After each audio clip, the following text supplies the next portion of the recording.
Assalamualaikum warahmatullahi wabarakatuh. Selamat pagi Pak Holil dan selamat pagi teman-teman semuanya. Saya Aprisna Diki Wisnuwandana. Di sini saya akan mempresentasikan mengenai struktur manajemen. Jadi struktur manajemen merupakan susunan atau hubungan antar bagian dalam sebuah organisasi.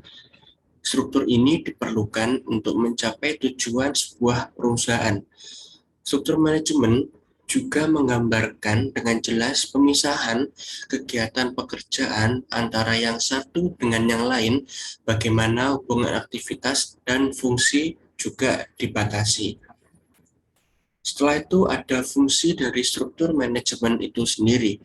Jadi fungsinya yaitu untuk mengatur orang, untuk mengatur kegiatan dalam perusahaan, untuk mengadakan pembagian kerja, untuk menempatkan orang dalam departemen, dan yang terakhir untuk menempatkan batasan-batasan dan wewenang. Lalu ada bagian dari struktur manajemen.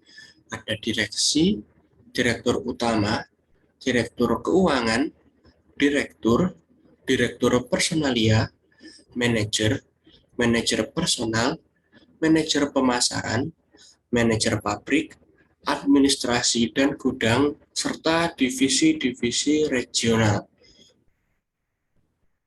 Nah, adapun tugas utama dari struktur-struktur yang telah saya bicarakan sebelumnya.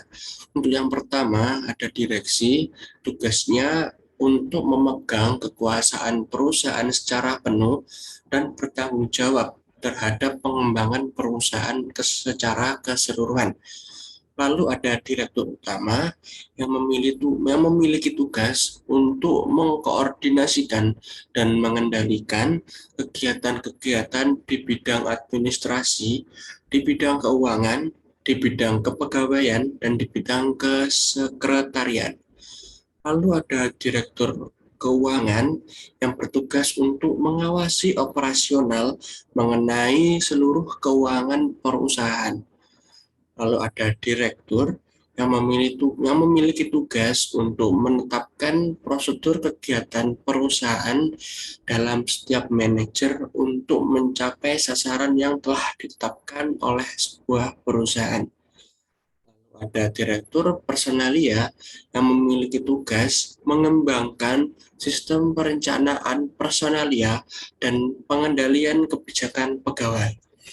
Lalu ada manajer yang memiliki tugas mengintegrasikan berbagai macam variabel meliputi karakteristik, budaya, pendidikan, dan sebagainya ke dalam sebuah organisasi yang sama dengan cara melakukan mekanisme penyesuaian. Setelah itu ada manajer personalia yang bertugas untuk membuat perorganisasian, perencanaan program, dan pengendalian seluruh unit personalia. Lalu ada manajer pemasaran yang memiliki tugas untuk bertanggung jawab penuh tentang fungsi dan tugas sebagai kepala bagian pemasaran secara berkala kepada direktur. Lalu ada manajer pabrik yang memiliki tugas bersama dengan supervisor menangani seluruh masalah di pabrik. Lalu ada administrasi dan gudang, ini bertugas untuk mengecek segala administrasi dan transaksi yang berhubungan dengan jalannya perusahaan.